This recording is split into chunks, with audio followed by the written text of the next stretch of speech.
Hey there, thanks for tuning into Duckbricks. I'm Chris, and if you're a fan of Avatar The Last Airbender, I have a miniature version of Appa brick built out of Lego pieces sent to me by Bricker Builds to review. This is a really adorable small build depicting Appa, who actually never appeared in Lego form before, despite the fact that we did actually get official Lego Avatar The Last Airbender sets. But if this is any indication as to what a potential Lego Avatar theme would look like, I say bring it on. And so, let's take a quick look at Bricker Builds' Appa from Avatar The Last Airbender. So if you're not familiar with Bricker Builds, they are one of the most innovative MOC-based companies, which basically sell life-size replicas of a ton of really cool movie and television props, such as the Darksaber and the Kylo Ren lightsaber, both of which are models which I actually have already reviewed on this channel, and there's much more to come. But that's not the only thing they do. They also produce all sorts of models in all sorts of shapes and scales and sizes across a ton of different franchises, from Pokemon to Nintendo to Avatar The Last Airbender, and that's why we're here today. Whether it was at LEGO conventions or Legoland related events, I've actually gotten the chance to meet a couple members on the Bricker Builds team, and they're a really great group of people. It's been really cool just picking their brains about how they decided to put these models together and checking out whatever models they put out next, because they have a pretty diverse and wide range of different things, especially throughout pop culture. No matter what your interests are, they typically have models available for people to buy. Now, Bricker Builds actually positions themselves a little bit differently compared to some of the other LEGO websites where you can purchase MOCs, where instead of purchasing instructions, they actually go through the trouble of rounding up all the pieces for you. And in every single Bricker Builds kit, you'll be getting guaranteed brand new pieces, either directly from LEGO or from sellers on Bricklink, where they do all of the work in terms of actually rounding up all of the pieces to be able to have you use. It's a really interesting way to be able to let people just be hands-on and ready to go. Instead of having to buy instructions and then figure out how to get the parts themselves, you can actually have the choice to just buy the model with all the pieces ready to go.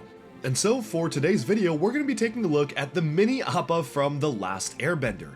This model contains 234 brand new LEGO pieces and retails for $50 US on Bricker Builds, and we'll be circling back to the price and value of the model itself near the end of the video, but I just want to start by focusing on the build itself. This is a really cute depiction of one of the most iconic cartoon animal sidekicks. I personally love Avatar The Last Airbender. I've seen the show at least 2 or 3 times, of course watched Korra as well, and even read some of the graphic novels and books, and this is just a really cool way to actually see Appa being brought to life in LEGO pieces. Obviously, when we got Avatar The Last Airbender sets all the way back in 2006, they never actually included a brick-built Appa, and honestly, I'm kinda happy that they didn't, because I feel like if they were to have included an official LEGO set version back then, it probably would have been kinda nightmare fuel, because LEGO wasn't doing the best job at just crafting individual creatures and faces back then. But this is a really solid.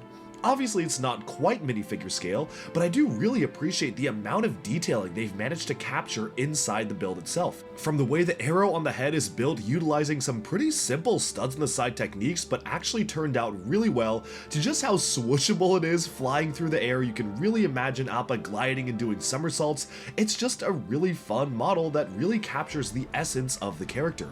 One of my favorite pieces are the usage of the 1x2 claw elements to act as the fur dangling on the sides of Appa and acting as the fur covering the eyes as well. I just feel like it is so perfect.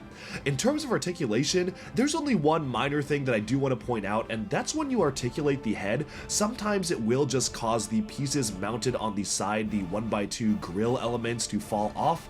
It's a little unfortunate that that is a very minor part of the build that just keeps on falling off if you rotate the head a little bit more than you should, and you can mitigate this by just having the head move up and down like I'm demonstrating on the video here, but as soon as you want to rotate the head side to side and actually have it achieve more interesting poses, something's gonna fall off like it just did right now. Now obviously there are compromises being made in the design because of that. If that piece wasn't there, then there would be a pretty awkward gap in between the head and the neck, allowing you to move the head around, but not really allowing that gap to be filled. By the inclusion of the piece, it makes it close up a few of the gaps a little bit better, making it a bit better of a display model, but a little bit lesser of a play model, because as you can see, it's pretty difficult to put it back on, and as I'm rotating the head, the other piece is just falling off willy-nilly. That being said, for most head motions, as long as you're gentle with it, it's not that big of a deal, and I really do feel like they were able to accurately capture the rest of the dimensions and the sculpting of the face itself by actually integrating the pieces like this. Moving onwards from the head itself, there actually is a little bit of extra articulation that you can get in the tail as well. It's just a very minor thing, but it really does accurately reflect the very wide and large tail that Appa has in the show, and I think it's really cool how you can kind of bend it on two different joints to make it feel like it's flowing along. As long as you're careful with it, it will generally tend to stick together, which is quite nice, and I just feel like there's so much life behind this creature. Those eyes are very soulful. It really does feel like the character they're trying to evoke, and it's especially impressive because this is a mini build. It's not even going to accomplish or try to accomplish minifigure scale. This is more like a cross between, not quite a polybag build because there are a lot more pieces than a standard polybag, but definitely not minifigure scale either. It kind of fits within its own scale, but if you want, you can imagine that maybe this is a baby Appa, that maybe this is a flashback to before the destruction of the Air Nation, when Appa was just a little smaller sky bison and Aang was just growing up. You can see him mounted on the back there. That's the official Aang minifigure from LEGO Avatar sets all the way back in the day, and I feel like they actually scale okay. And you could even use this build in Legends of Korra builds because there were a lot of child sky bisons there as well, so I think it totally works as something that does actually fit in universe, and if anything, the cute chibi scale actually makes it even more adorable. It's really cool to be able to position the minifigure on top of Appa and making him fly through the air, and actually having the scales sort of work here and there, and you can actually attach the minifigure on a couple of different points, whether you want to stick the leg in between the studs or just have him be sitting on the back. I feel like it just really works, and everything about the model, despite the building techniques being incredibly simple, basically you just build a cube and have studs on the side attachment points on it, it just all comes together really nicely and accurately captures the shape of the creature. But now I think it's time to step back a little bit and talk about the price. Because again, this has 234 pieces and retails for $50 US on Bricker Builds. Now obviously at first glance, I'm not going to sugarcoat it, that does sound really high for what you're getting. And I definitely do want to caveat that by maybe trying to offer a bit of an explanation as to why this price is the way it is. You see, models like these are not necessarily meant for AFOLs like me, or even people watching this video. They're really meant for people who want to avoid the inconvenience of having to source the bricks themselves, buy instructions, and go from there, and basically present an all-in-one package for people who just want to be able to have the model and have it be ready to go like a LEGO set. It's actually a pretty revolutionary model for them to be able to sell a packaged kit as one fully ready-to-go set with very detailed instructions that feel like official LEGO instructions when you're going through them, to have the bricks be brand new, to even have some of the bricks be broken up into bags 1 and 2, and for the larger models have it be broken up into even more sections. That's a pretty nice luxury that you typically don't have when building someone else's mock. At the end of the day, I'm not necessarily going to say that this is worth it or not worth it, because I feel like there are so many other factors that go into making the decision behind buying something like this.